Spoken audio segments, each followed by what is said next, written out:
अस्सलामुअलैकुम, मैं हूं डॉक्टर निम्रा और आप लोग देख रहे हैं मेरा यूट्यूब चैनल। आज हम लोग बात करने वाले हैं घुटनों के दर्द के बारे में।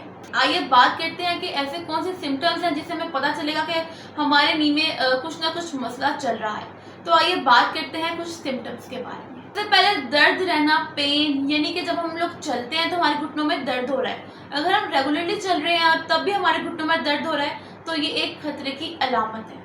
अगर हम लोग सीढ़ियाँ चढ़ रहे हैं, उतर रहे हैं, तब भी हमारे घुटनों में दर्द हो रहा है तो इसके पीछे भी कोई ना कोई वजह ज़रूर होगी। उसके बाद हमारे घुटनों में सूजन रहना, यानी कि हमारे जो घुटने हैं उसके अराउंडिंग इन्फ्लेमेशन हो जाती है और हमें लग रहा होता है देख के कि कुछ ना कुछ यहाँ पे सूजन हुई है, कुछ प्रेशर लग फील हो रहा है, तो ये भी एक हमारे पास सिम्टम महसूस हो जाता है। उसके बाद हमारे पास आ जाता है मॉर्निंग स्टिफनेस, यानी कि हम लोग जब सुबह उठते हैं तो हमारे नी में हमें एक फ्रीजिंग सा महसूस हो रहा था कि हमारी नी है वो लॉक हुआ है या वो फ्रीज ऐसे इसे मूवमेंट नहीं दे पा रहा, यानी कि हमारी नी का जैम होना, मूवमेंट ना दे पाना सुबह सुबह उठ के स्पेशली होता है, तो ये भी एक सिम्टम है। पॉपिंग या क्रैकिंग के साउंड फील होना, यानी कि इसमें से हमारे घुटने में से आवाज़ें आना, यानी कि कुछ क्रैकिंग की, कुछ पॉपिंग की आवाज़ें आना, तो वो भी हमारे पास एक सिम्टम हम लोग देखते हैं। उसके बाद जब हम लोग चल रहे हो तो हम अनस्टेबल फील करें, मतलब हमारा बैलेंस नहीं सही से हो पा रहा, तो ये भी हमारे पास एक मेन और मेजर इशू आ जाता है। उसके बाद हम लोग बात करते हैं कि हम लोग इसको देखते कैसे हैं, एज अ मेडिकली हम लोग कैसे पता लगाते हैं कि हमारे घुटने में कोई ना कोई प्रॉब्लम चल रहा है। तो सबसे पहले तो हम लोग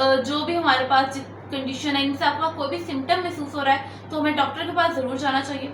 अब डॉक्टर क्या करेगा, सबसे पहले वो इसकी फिजिकल एग्जामिनेशन करेगा, यानी कि हमारे नी को देखेगा बाय फिजिकली कि इसमें इसका क्या चेंजेस नज़र आ रहे हैं, क्या मसला हो रहा है। इसके बाद हम लोग बात करते हैं एक्सरे के बारे में।